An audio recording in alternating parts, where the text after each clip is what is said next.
Krisis energi dunia yang terjadi pada dekade terakhir memberikan dampak yang signifikan pada meningkatnya harga bahan bakar minyak dan telah mendorong pengembangan energi alternatif dengan pemanfaatan sumber daya energi terbarukan atau renewable resources. Salah satu bentuk energi alternatif yang saat ini mulai dikembangkan adalah biofuel yang mempunyai tingkat kelayakan teknologi yang sangat tinggi. Untuk mendorong pengembangan biofuel, pemerintah Indonesia telah mengeluarkan kebijakan energi nasional. Di antaranya dengan menetapkan target produksi biofuel pada tahun 2025 sebesar 20% dari total kebutuhan energi minyak nasional. Selain itu, memberikan penugasan kepada Departemen Kehutanan untuk berperan dalam penyediaan bahan baku biofuel, termasuk pemberian izin pemanfaatan lahan hutan yang mempunyai potensi sebagai bahan baku biofuel, khususnya untuk tanaman nyamplung atau Calophyllum inophyllum.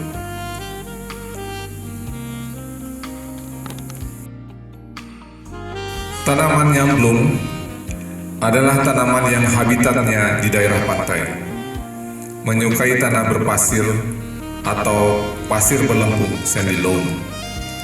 Struktur pohon rindang, bercabang banyak dan tinggi lebih daripada 20 meter. Mulai berbuah pada umur 5 tahun, biasanya mulai berbuah sekitar bulan Juli sampai Desember.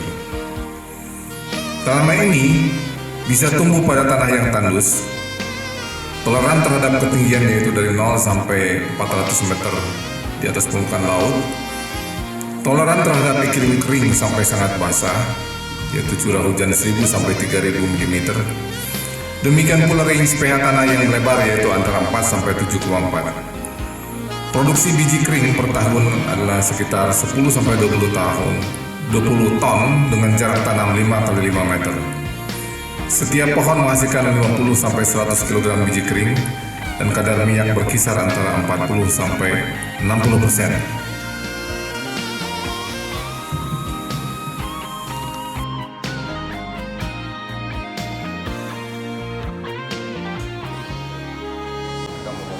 Pabrik tapi kalau nyambung kita tinggal membangun karena dan kita bisa memanen bijinya untuk biodiesel itu langsung daripada tanaman yang ada di alam.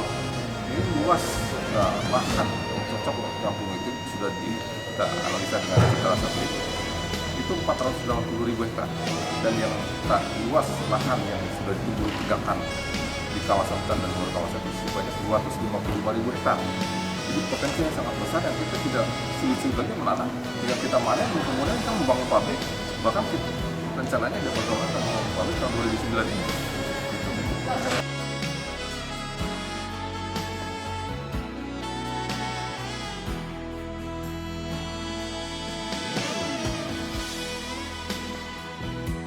Ini berbentuk pohon dengan tajuk yang rindang sehingga dia berfungsi untuk lingkungan sebagai windbreaker. Jadi penahan angin, penahan tsunami, ya, tsunami. Jadi selain itu juga kelebihan daripada tanaman nyamplung kayunya bisa dijual dan sudah secara komersial dia itu perdagangkan untuk membuat bahan kayu yang baik untuk perahu. Jadi habitatnya di sekitar pantai, kayunya untuk naparan nelayan dan dayung nelayan. Kemudian bijinya yang menghasilkan minyak itu untuk biofuel, bahan bakar daripada nelayan itu sendiri gitu. Itu luar biasanya. Bisa diubah menjadi bahan bakar apa? Nah, jadi ini kompatibelnya ini dengan biodiesel. Jadi dia itu bisa digunakan pengganti daripada solar. Departemen Kehutanan, artinya saya sendiri sudah mengembangkan pembuatan biodiesel ini.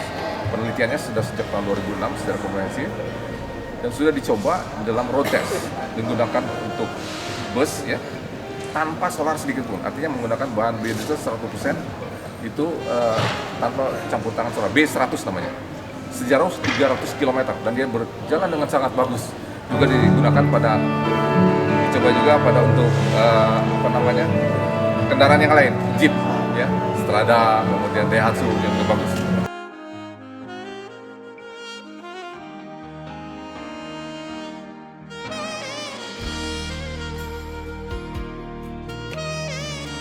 Sebaran dan potensi alami.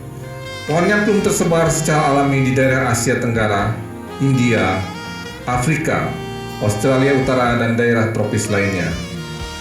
Di Indonesia, dijumpai hampir di seluruh pulau di pesisir pantainya, seperti pesisir selatan Jawa, pesisir selatan Sumatera, Irian Jaya, Maluku, Sulawesi, dan NTT.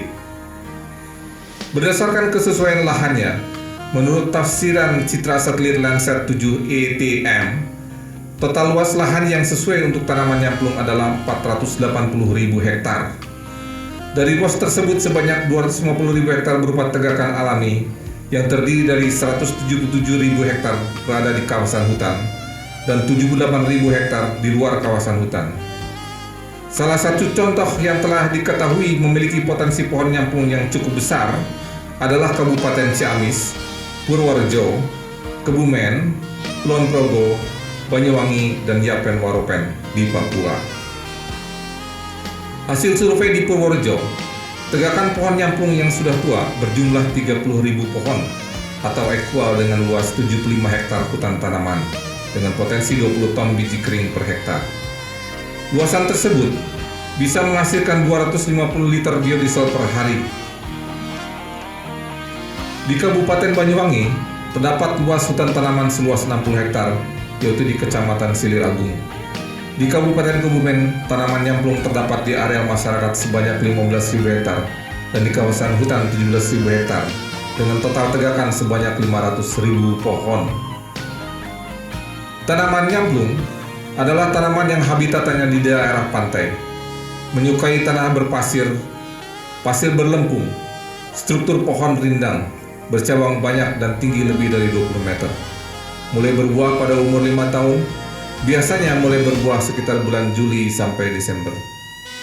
Tanaman ini bisa tumbuh pada tanah yang tandus, cukup toleran pada ketinggian 0-400 meter di atas permukaan laut. Toleran terhadap iklim kering sampai sangat basah, curah hujan 1.000-3.000 mm. Demikian pula range pH tanah yang lebar, antara 4-7,4.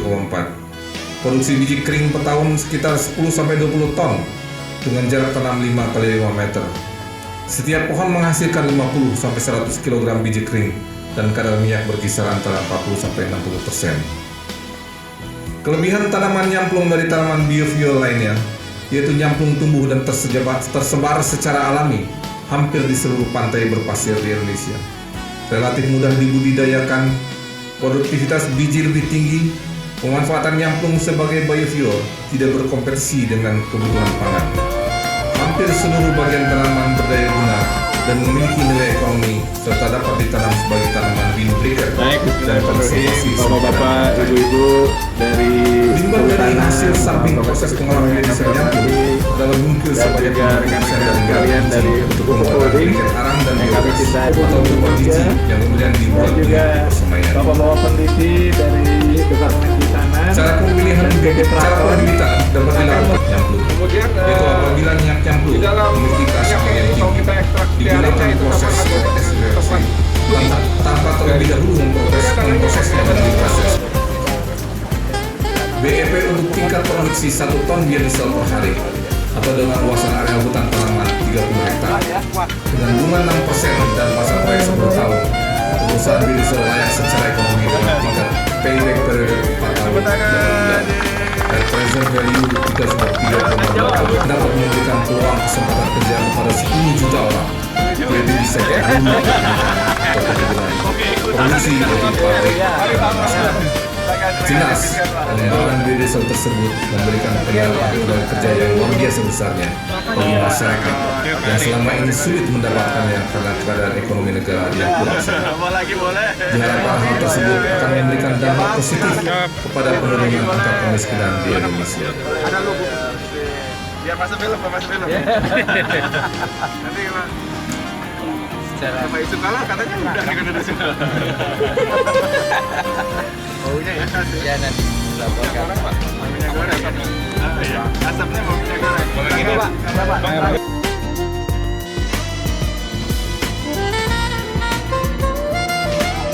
Luar biasa dia menjelaskan.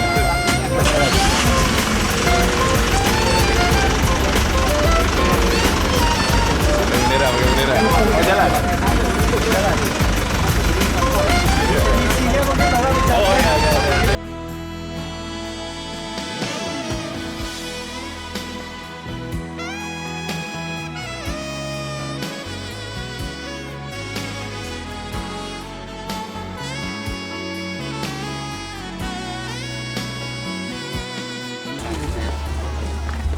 Bagaimana nyambung yang biasanya solar 100% Pak. di pinggir laut. Ada campuran solar.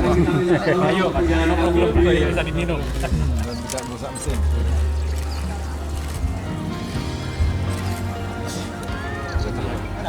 Iya Pak.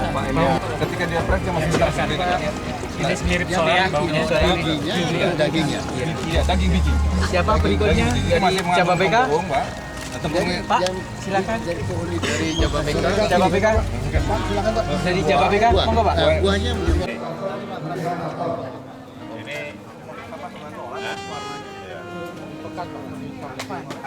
Oh iya. Bismillahirrahmanirrahim.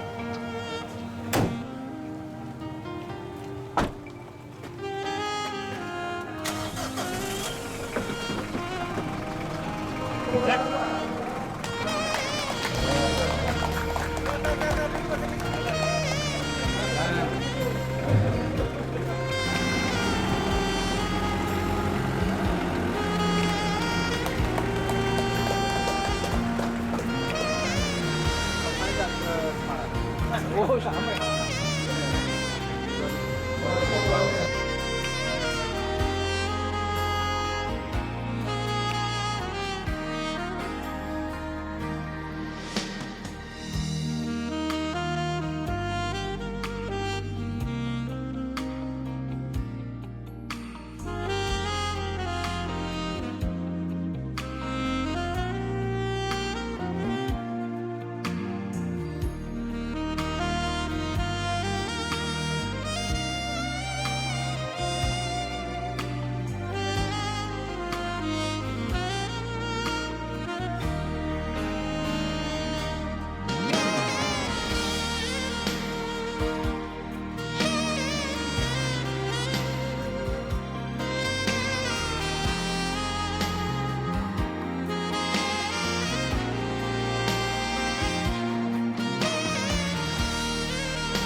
menemukan lingkungan yang cocok sebagai objek wisata.